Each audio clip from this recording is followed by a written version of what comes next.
slash dot dash dot slash dot dash dot. Just waiting for the animus to kick in so we can do the review. Shouldn't take a minute. Seems to be getting longer and longer though. Whilst you're here, make sure to subscribe just down below the video. It really helps us out here on the channel. It's good to know that people are coming back to see some awesome reviews by myself. Should be kicking in any time now. Ah, there we go. Awesome. So let's get on with the review. Does this series kick back into life after a few misfires over the past few years? Well, I say misfires. It's not really misfires, but more people just sort of petering out interest with the series over the last few games. In this game, we play as a character called Bayek, who is a Medjay for Egypt, which means he's kind of like the protector of the citizens and also the royal family, or the pharaohs. Early in the game, his son is killed by a mysterious group who serve as the precursors to the Templars, and they're called the Order of the Ancients. We also get to play as Aya, who is Bayek's wife, and she is Cleopatra's protector. And so her job is to obviously follow Cleopatra around, and this causes a little bit of a marital rift between her and Bayek throughout the game. But she also ends up playing a pivotal part in this story. So right at the beginning, you're thrown straight into the action in this game. You sort of just thrown immediately into a fight, and you've got to get used to the new combat system, which at first is kind of annoying because it's different to what you're used to with Assassin's Creed. But actually, in the long run, once you get used to this combat system, it is a lot better than it has been previously. You notice during fights as well that characters, before in Assassin's Creed, they would stand one at a time and attack you, wait for you to kill their friend, and then they would come into the fight and try and get you.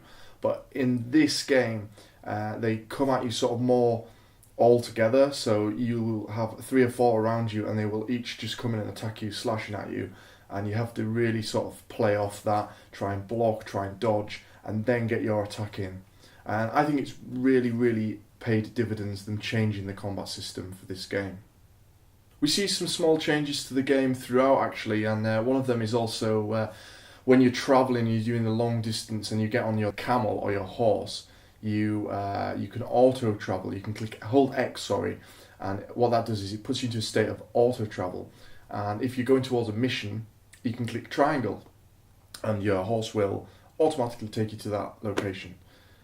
I thought this was quite a good addition, and what it does as well is if you're with another character, it will fill in the story. So whilst you're travelling to the objective, the other character will talk about the mission that you're about to do. It'll fill you in on what's going on.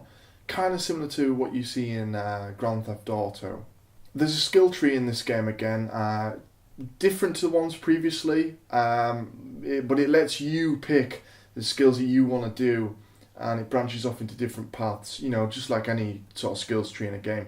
But that's great because it lets you pick how you want to play the game. So you could play it differently to how a friend plays it. What I will suggest though is that if you're going to play the game, get the XP boosts really early on, because that's going to help you in the long run. I will get back to that a little bit later in this review. Again, we've got towers, and they serve as they do in every other Ubisoft game. You climb them, you get to the top, you click triangle, you get to open up more of the map from doing that. That's how you know it's a Ubisoft game, because they've got these towers in them, and they seem to be in nearly all of their games now. You've got crafting as well, which is similar to other Ubisoft games, but the only thing that I noticed with it is that you can't craft arrows and you can't craft ammunition, which I thought you could do in previous Assassin's Creed games.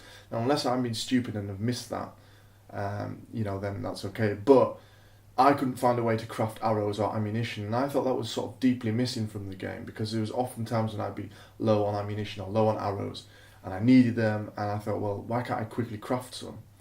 I'm sure you can do that in other Ubisoft games, so why can't you do it here? So I'll get back to those XP boosts.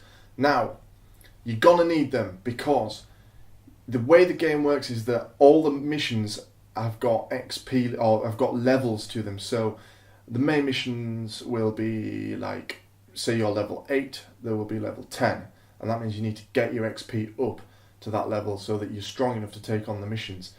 Don't attempt them if you're 2 levels below what the mission says the level is, because you're just going to get obliterated If you're one level below, you can maybe do it. This is how they get you to do the side quests, and that's okay because, you know, you want to check out the side quests. You don't buy a game to not play it, right?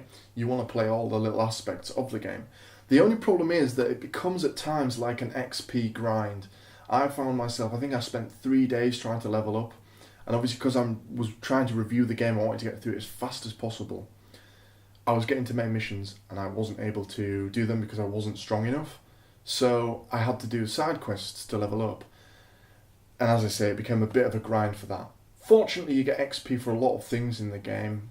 Doing towers, unlocking the areas of the map, clearing out camps by killing the captains, hunting, so you do that for your crafting anyway, killing enemies, but again, that's linked to your skill tree, hence why I'm saying get the XP boosts like that. So for doing silent kills, you get an XP boost if you've got that skill in the skill tree, and I really recommend doing that early on. Well, that's all well and good, and like I say, doing side missions is fine because you want to play all of the game, but like in Black Flag, where you had a lot of trailing missions, so you seem to have like 1 million trailing missions to get your XP up or whatever, and you're always following the characters, listening to the conversations whilst remaining hidden. In this game, it seems like the investigations are the ones that you get 1 million versions of. And that's fine, but after a while, when you're XP boosting, you know, XP grinding, and you're doing these missions over and over again, you kind of get a little bit bored of them. The railing broke when someone went over it.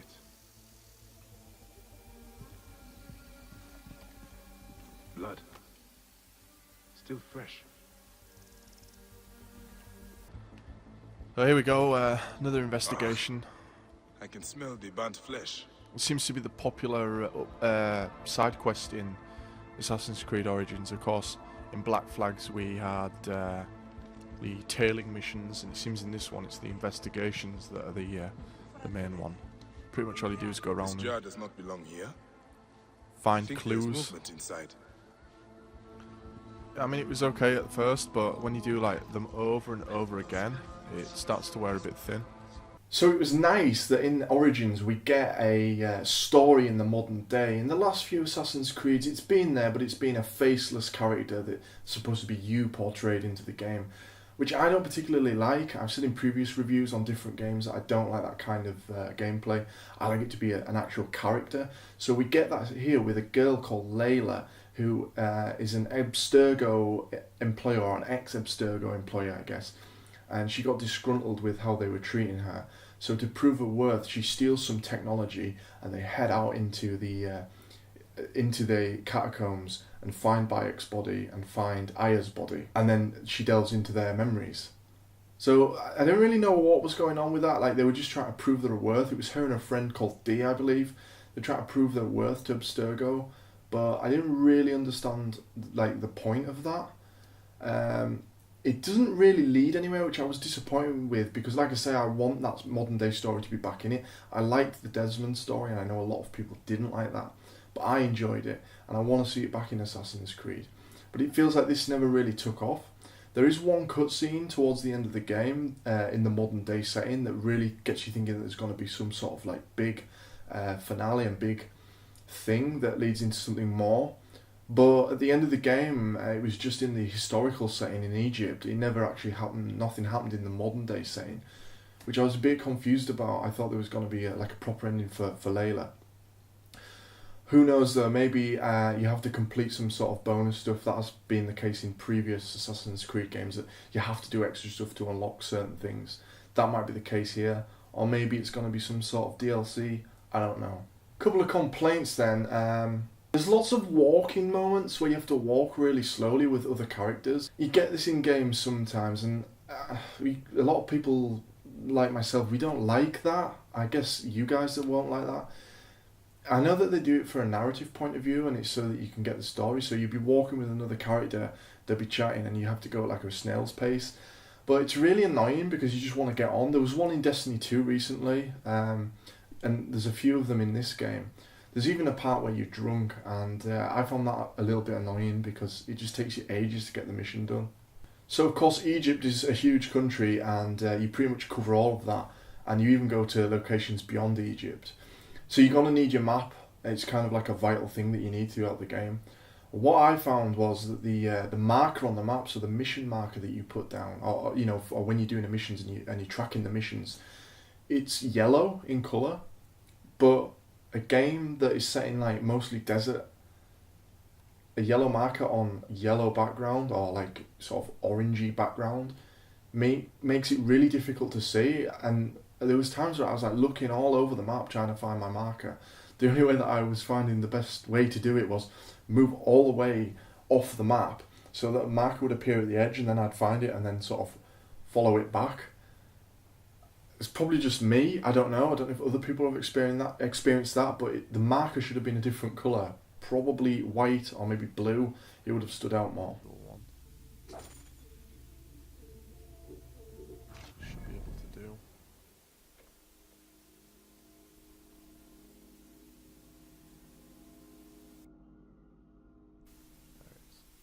I found it really difficult. It's such a shitty colour because it blends in with the backdrop of the map. So let's talk about the graphics, and what I will say is that Assassin's Creed for me has always sort of been graphically subpar to other games that are out at the same time. The only ones that I think you could say were maybe impressive were the first one when that came out, and maybe Unity. I thought Unity looked quite good. The other ones have always looked a little bit subpar, especially sort of Assassin's Creed 2 and the ones in that sort of zone. But Unity, as I said, did look okay, but it was full of glitches, sorry.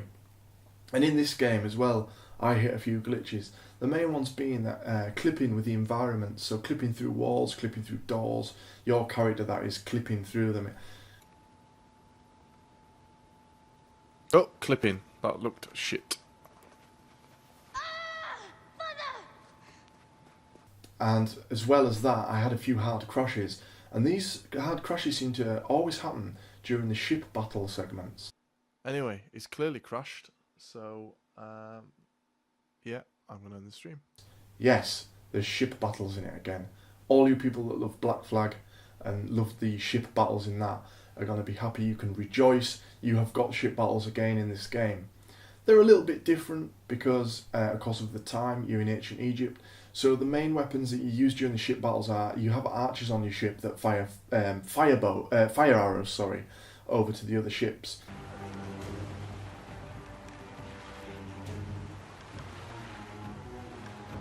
Fire! We've got this Malakia! Target the rear wings! Say the word! Fire!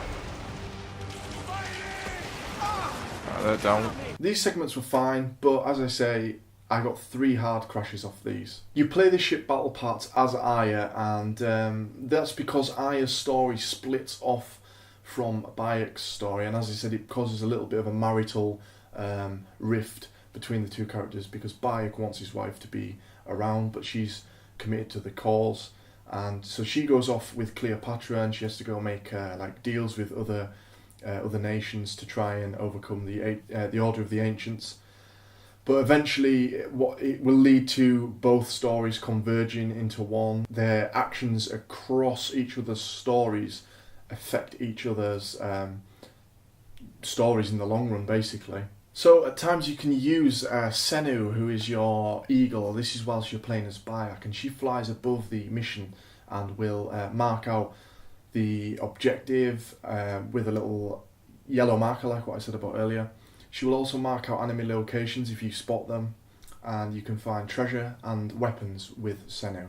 You can even unlock skill boosts for Senu so she can attack enemies, but I never did this because I never saw the need for it. And that's great, I really like that. It's not really terribly realistic, but it's a good game mechanic that helps you along. The only problem with it is, certain missions you can't use Senu to find the exact location. These are like the missions where someone's hiding or something. Like you can't always use it. I don't know what that is. It doesn't make sense to have it in the game and then not be able to use it at certain points. So there was missions where I just couldn't find the entrance to certain tombs or certain pyramids and stuff, and that really annoyed me. Some of the loading times between segments, especially like after the boat scenes and or like long cutscenes, sometimes even when you use Senu and you go like really far away from where Bayek is, it's taken age, and it really is an issue for this series. I've noticed it like all the way back.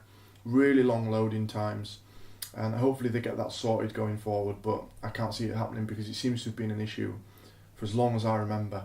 So I thought that the story was actually really good, a big strength to the game, and it reminded me a lot of Assassin's Creed 2. Bayek's story is very similar to Ezio's in the fact that he loses a family member and then goes on a sort of a quest to get revenge. That's nearly exactly the same as Ezio. As you remember, Ezio's family, or half of his family got killed, and then he goes on this quest for revenge. So very similar in that sort of sense. There are a lot of links to Assassin's Creed 2 as well. In Assassin's Creed 2, you find under the villa the statues of all the past assassins, and this is a big plot point in Assassin's Creed Origins. You would expect there to be lots of links to the other games though in this game, because it is called Assassin's Creed Origins. It is laying out the foundations of what became the Assassin's Creed and what became the Templars. The only thing that I thought was missing was there wasn't much of a link to the Izu, or Idzu, however you say it, the species that came before the humans, the guys that created the humans, Juno, Minerva, those guys. With it being called Assassin's Creed Origins and it being in Egypt, I just figured that there was going to be a ton of references to the civilization that came before. There are moments where this is used, in particular towards the end of the main quest, but it seems underutilised, similar to how the modern day story seems underutilised. I also thought they were going to be doing something with Juno, like after Assassin's Creed 3, the whole thing was like Juno's going to be free, and then in the next game they were like, no, she's not powerful enough yet, she can't come out. It felt like a massive cop-out because they were trying to go away from the modern day story there. They need to bring that in. That was the cool part for me. That's the science fiction, that's what links it all, that's what I want. There wasn't really anything to do with that here. I don't know why. They need it in there. Your weapons and armour throughout the game, or your shield I should say, it's similar to games like Destiny and The Division. You've got your common, your uncommon, your rare, your legendary weapons, which is a bit odd for an Assassin's Creed game, and it stinks of the fact that they're trying to get people to do microtransactions. Do not buy the microtransactions. There is no need for you to get them. Just play the game. You unlock strong weapons anyway as it is. You don't need the microtransactions. One thing that I thought was a really cool addition is the daily events that you get from Reader, who's sort of a child merchant. And he's kind of strongly linked to the microtransactions thing that I told you not to do. But he gives you daily missions that guarantee either a legendary or a rare weapon. And I think that's a cool idea because it gives the game a bit of longevity. It gives it stuff to do after you finish the main mission, which you're not going to be short of anyway because there's so many side quests to do and so many camps to clear out and so many captains to kill. And there's even these Phylakes, they're called, I think, or Phylakes, who you've killed their captain, so they come after you all throughout the game, and you'll get a warning when they're like 100 meters near you. You get like a horn goes up and it says like Phylakes are near you, run. But you can actually take them on once you get strong enough, and that's one of the additional things to do because I've killed a couple of them. It says like 2 of 20 to kill, so yeah, there's plenty to do after the game finishes. And what's been interesting as well, a week after the game launched, they did the first weekly event. I guess it's a weekly event that they're going to be doing, or maybe, I'm not sure. I think it runs out, as I'm recording this, I think it runs out today. I haven't had a chance to do it because I'm not level 40, and that's the level that you need. But there's a weekly event called Anubis. You take on the god Anubis. So again, this is going to give the game more longevity and more things to do after you complete the main mission, which is a thumbs up from me because the more stuff you get is more worth your money, isn't it? I really enjoyed Assassin's Creed Origins, and I have to say that I think it's the best entry since Assassin's Creed 2. You're going to get around 30 hours out of the game. I played it on normal difficulty. I think I did 31 hours, 32 hours. Like I said, that's with all the XP grind, which I think is the only bit that they could have trimmed out maybe, just to make it a little bit shorter. But 30 hours, I mean, that's so long for a game these days. You usually only get like 8 hours. It's well worth your money, really, when you take into account that you're getting all that time in game. And then there's the post-game stuff to come, as I say, the weekly events, the daily events, all the side quests you can do, all the little missions to complete, all the camps to clear out, you know. There's so much for you to do. So long as the investigations don't bore you to death, though, and hopefully there isn't a lot more for me in the game, because I was starting to get really sick of them towards the end. So my final verdict for Assassin's Creed Origins is an 8 out of 10. As I've said, the story's good. It's a story of revenge. It sets up the whole Assassin's Creed order. It sets up the Templars. The only thing it's missing is more of the first civilization, more stuff in the modern setting. But the actual historical story with Bayek and Aya and Julius Caesar and Cleopatra is very good, very well done. There's plenty for you to do post-release, as I've said about 3 times now. There's so much for you to do once the game's finished. Skill tree gives you flexibility in how you're going to play the game, how you're going to approach the game. And they've added in daily and weekly missions to the mix. And it all just makes the game so much better than what we've had in recent Assassin's Creed entries. Has to be the best one since Assassin's Creed 2. I fully recommend that you go out and get this game. Just don't buy the microtransactions. Okay, that's the end of the review. I hope you've enjoyed. As I said earlier, make sure to subscribe down below to see more great reviews from /. And we'll see you again soon.